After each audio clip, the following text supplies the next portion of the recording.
Hi all, this is Srinivasan, and in this particular session, which is the part 4 session of the series of sessions on HTML5, we are going to take a look at all the various components, elements introduced as part of HTML5, which can be used in any web application to improve the UI experience. So let's firstly list down the topics that we are going to cover as part of this session.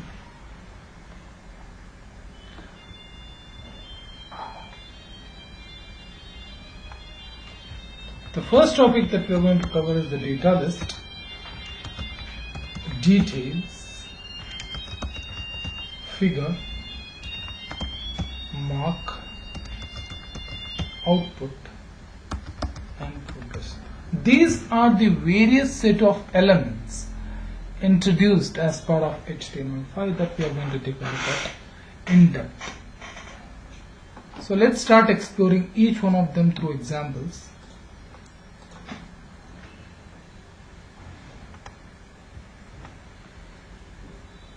To start on with, it is the data list. Data list is a tag introduced as part of HTML5.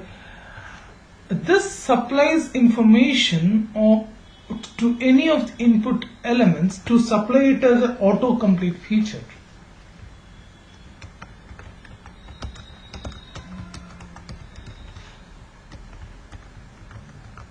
So let's define a data list and then try to use them and then understand how it is actually used.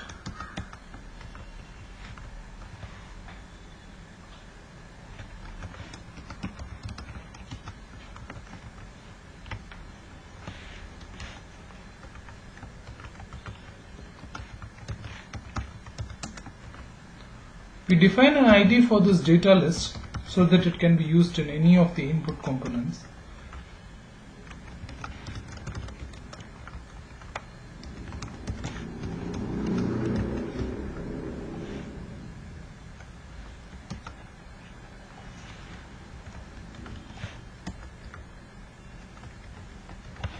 We define various set of colors. We are basically trying to create an autocomplete feature to select a desired color in the given web page.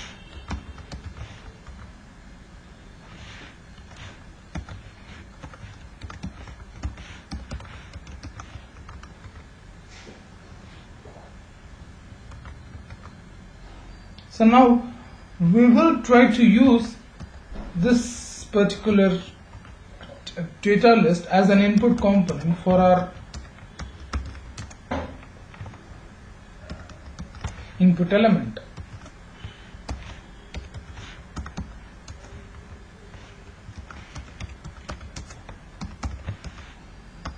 The ID that we give to the list attribute, which is again introduced as part of the HTML5 for the input tag, will be the ID of the data list.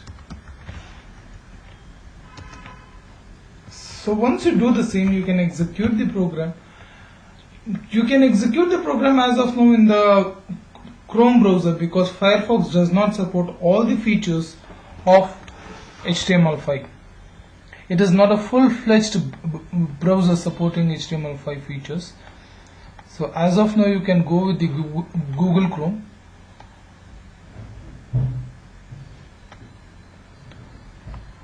So you will observe that user can select any of the options, and as he types in his data elements, the filtration is automatically done by the browser for you to understand what all options are available in the system.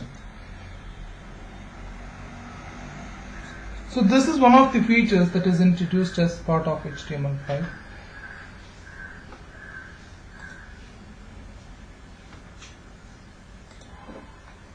The next tag that we are going to take a look at is the details tag, which provides an interactive widget for the user to give more information on a particular topic, to either show or hide more information on a given topic.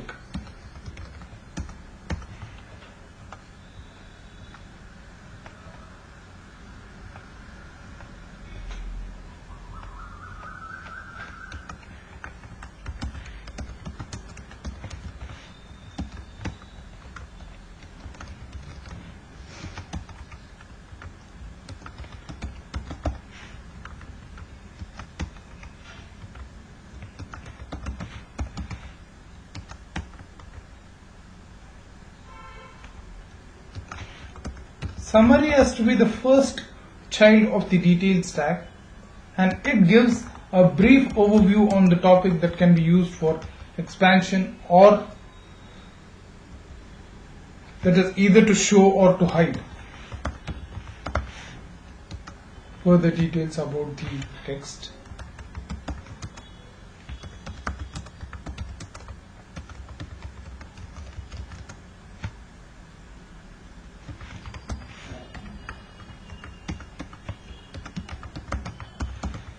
So in this way, you have defined a detailed stack containing a summary and a further explanation on the same summary.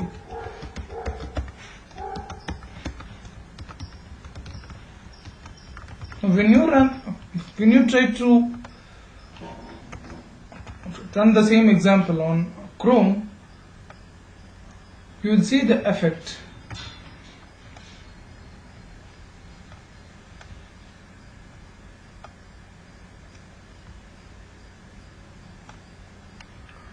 Of an interactive widget, wherein on the page load what is displayed is the summary contents, that is the text that is given in between the summary elements, and on expansion of the summary what is displayed is what is outside the summary tag.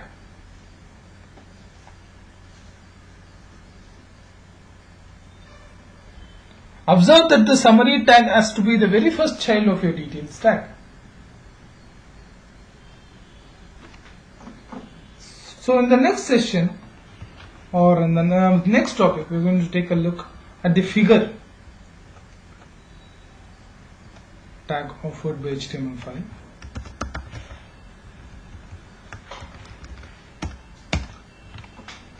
Figure gives you options to add in captions to your elements, to basically provide a standardized way of having images in your HTML markup language.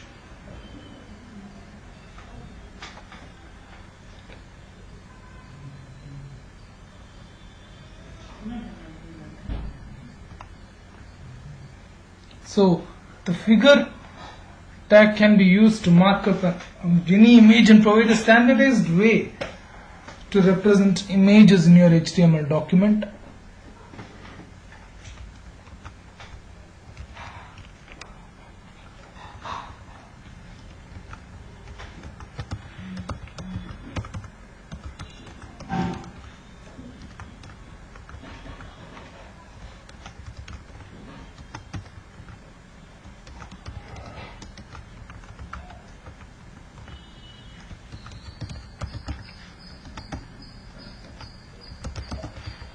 It can embed any of the pictures, diagrams, photos, code listings, any of them.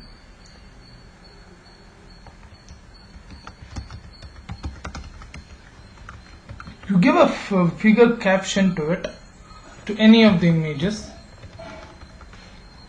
to describe more about the same.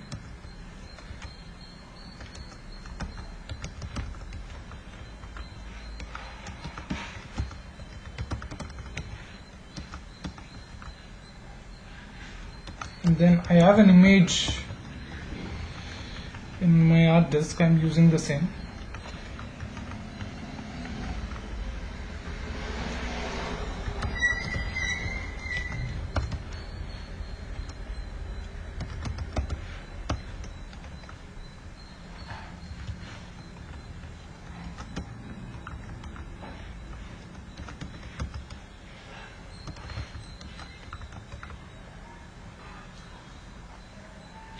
The figure caption is something that can be placed as the first child or the last child of the figure element. So when you run the figure.html,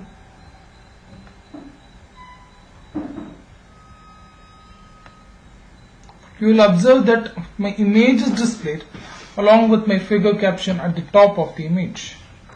If you wanted it to be aligned at the bottom of the image, then you can just move the image tag above the figure caption tag, which ensures that your figure caption tag is displayed at the bottom of the image.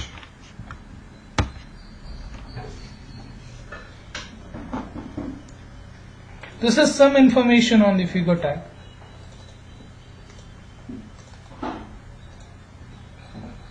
The next particular tag that we are going to take a look at is the mark tag. The mark tag gives you options to mark a particular text in your HTML document.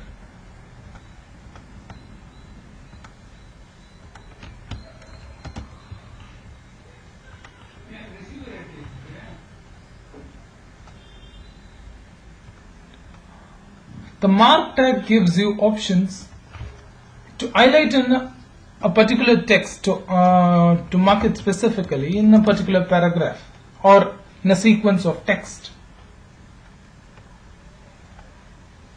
So we'll again exemplify the same through a sample program.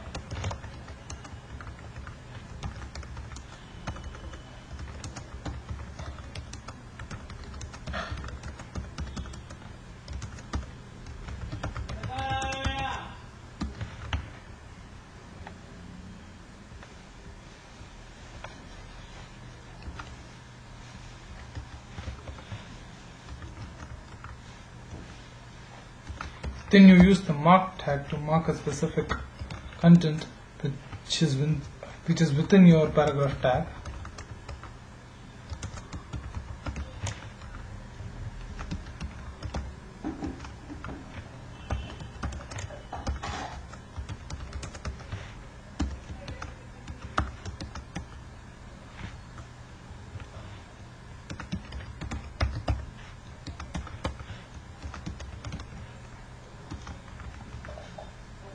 So when you execute the same on your browser, you will observe that the marked text will be displayed in yellow color.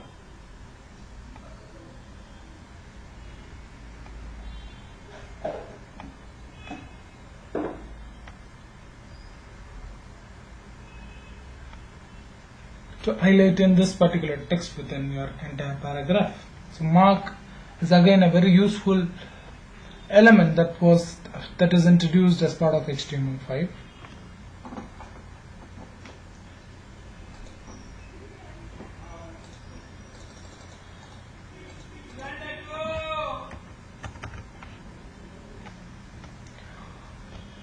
The next tag that we are going to take a look at is the output tag, also again introduced as part of HTML5.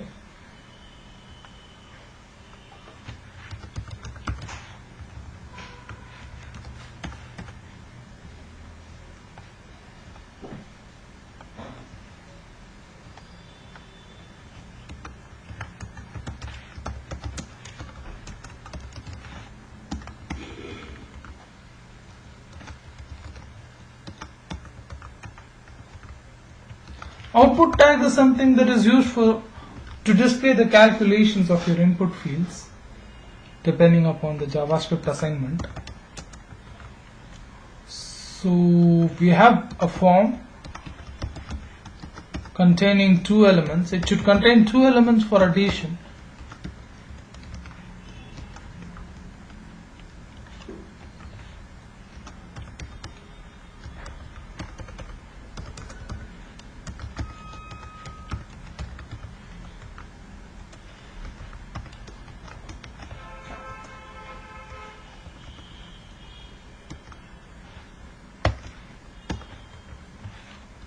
the expected result is that as and when you enter a new value into these two fields, the output element has to be automatically reflected with the sum of these two numbers.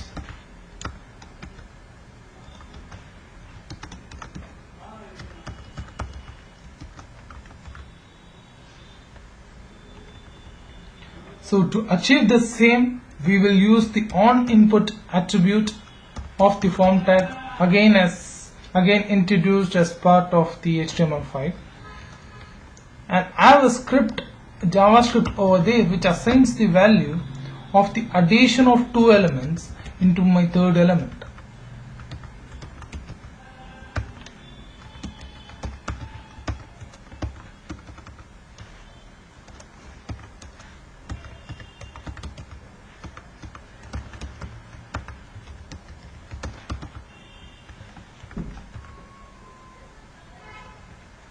This way I use the A's value and B's value and then assign the same to the X value. So this way I do the calculation of my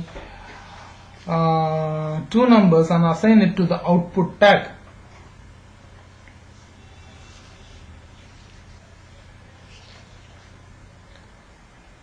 Things to be noticed in this particular example is the onInput attribute of the form tag, which was introduced as part of HTML5.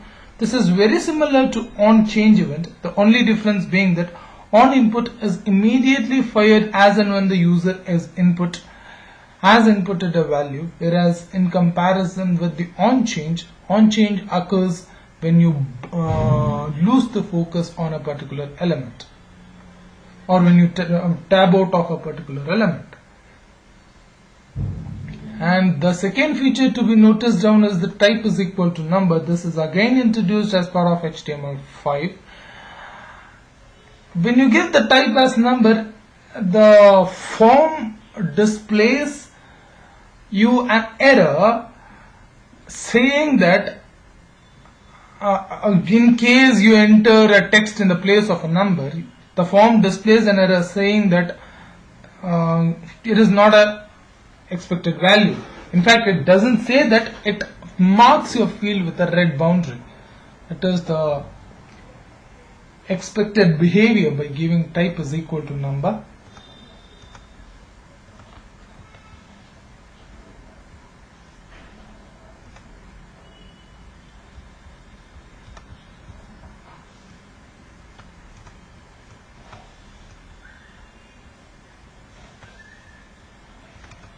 So let's give a value.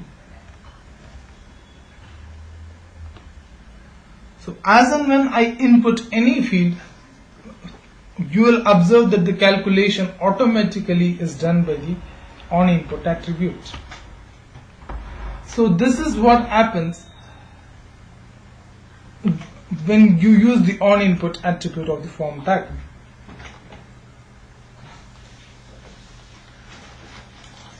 The next and the final element of this particular session that we are going to take a look at is the progress tag.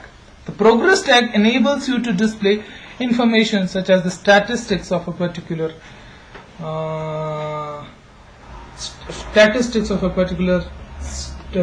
status run, or statistics of a particular progress in a task. These kind of information can be given in a pictorial representation using the progress tag.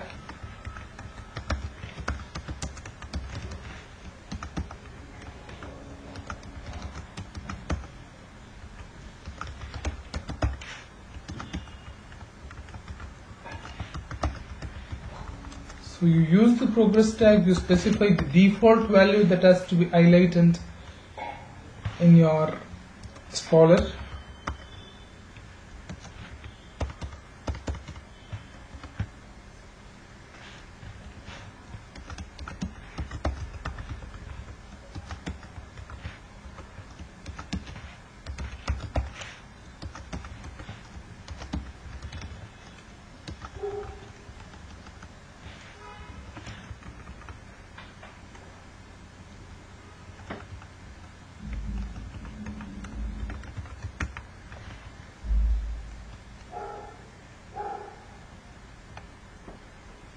So this on execution of the progress.html, this is exactly what you see.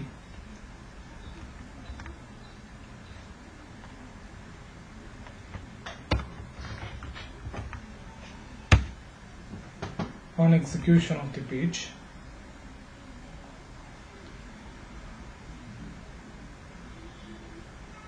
So probably when you don't give any value, this is the expected behavior of the progress task.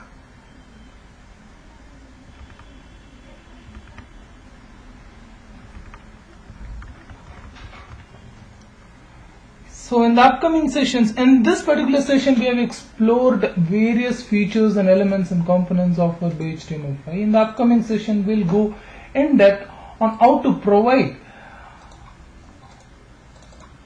create arcs, how to create circles, how to create polygons, rectangles without any use of JavaScript and just achieving the same using HTML components. Thank you.